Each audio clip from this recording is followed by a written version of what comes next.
जी ये देखें मैंने सारे पॉइंट्स प्लॉट कर लिए हैं आपके सामने और अब मैं लाइन ऑफ बेस्ट फिट लगाने लगी हूँ। तो आपको ऐसा क्लियर स्केल जैसे मेरे पास है इस तरह का ख़रीदना होगा और ये लेकर आना होगा अपने एग्ज़ाम में ताकि आपको नज़र आए। वैसे यहाँ से तो जब ये स्केल इसको कवर कर रहा है तो नज़र नहीं आ रहा। मैं ट्राई करती हूँ कि मैं इसका कलर थोड़ा सा डार्क कर दूँ, ठीक है, ताकि ये मुझे पॉइंट्स क्लियर नज़र आ जाए और मुझे आसानी हो प्लॉटिंग में कि किस तरह से मैंने इनको करना है। ये देखिए अभी थोड़ा बहुत मुझे नज़र आ रहा है।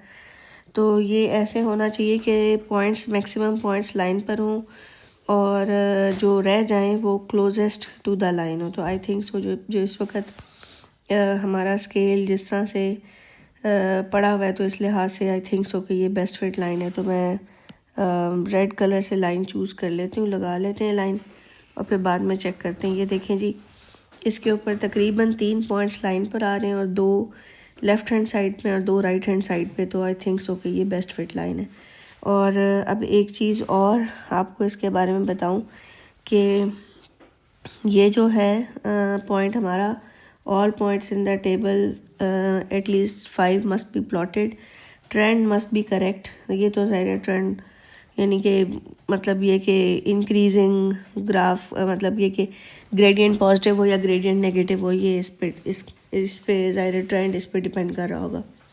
It must be possible to draw a line that is within plus minus 0.2 on the 1 over cos theta axis of all plotted points।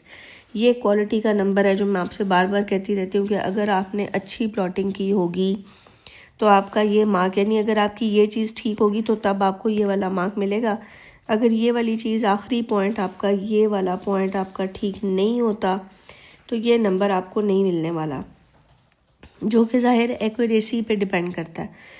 तो डेफिनेटली ये जो आपके ग्राफ होता है इसमें 3 मार्क्स में से ये मार्क्स सबसे मुश्किल है लेना कि आपके एक तो रीडिंग्स ठीक हों और फिर प्लॉटिंग आपने इंतहाई एक्यूरेसी से की हो, जैसे कि अभी मैंने आपको बताई। अब मैं ये चेक करने लगी हूँ कि क्या ये मेरी लाइन ठीक है या नहीं। तो plus minus 0.0 on 1 over cos theta. तो 1 over cos theta Y axis पे ये जब मार्किंग स्कीम बनती है तभी पता चलता है कि क्वालिटी का नंबर किस तरफ बेस्ड है, यानी वाई एक्सिस पे बेस्ड वो क्वालिटी का नंबर चेक करेंगे या एक्स एक्सिस बेस्ड होगा। फिलहाल तो ये वाई एक्सिस बेस्ड आया हुआ है क्योंकि 1 ओवर कॉस थीटा पे प्लस माइनस 0.2 की चेकिंग अभी मैंने करके दिखानी है आपको। बट पेपर में जब आप कर रहे हो तो अगर आपकी लाइन देखें जी इस तरह पॉइंट्स के क्लोज आ रही है तो आप समझ जाएं कि आपका क्वालिटी का नंबर सेव हो रहा है। लेकिन अगर आप देखें कि पॉइंट्स जो हैं वो लाइन से ज़्यादा दूर हैं तो आपको शक पड़ जाना चाहिए कि आपकी क्वालिटी का नंबर चला जाएगा। मुझे तो यकीन है कि मेरा सेव हो जाएगा। लेट अस चेक, क्योंकि अभी देखें कि एक जो फुल जो बड़ा बॉक्स था वो 0.4 का था, तो इसका मतलब है ये वाली जो चीज़ है ये 0.2 की है। तो प्लस माइनस 0.2 का मतलब है, ज़रा पॉइंट्स को चेक करें।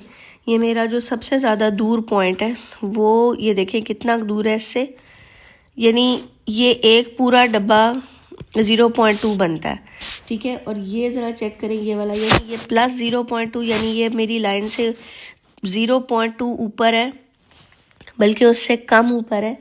इसका मतलब है क्वालिटी का नंबर सेव हो रहा है। और ये वाला जो है ये माइनस 0.2 नीचे है, जो कि ये देखें बल्कि ये पूरा माइनस 0.2 बनता है। तो मेरा जो पॉइंट है वो माइनस 0.2 पर से कम बन रहा है, तो ये क्लोज है। ये देखें ये वाला पॉइंट भी दूर है मेरा लाइन से, तो ये भी माइनस 0.2 इतना बनता है, तो क्लोज है। तो ये जी क्वालिटी का नंबर आपने चेक कर लिया होगा कि मैंने सेव कर लिया। इसी तरह ये एक्स एक्सिस पे भी चेक लगवा लेते हैं, तो वो तो हमें जब मार्किंग स्कीम आए तभी पता चलता है कि क्वालिटी का नंबर बचेगा या नहीं बचेगा। तो ये एक्यूरेसी और यानी कि प्लॉटिंग में एक्यूरेसी और रीडिंग लेने में एक्यूरेसी, इन सब बातों को मिला के ये नंबर सेव जो है ना हो जाता है।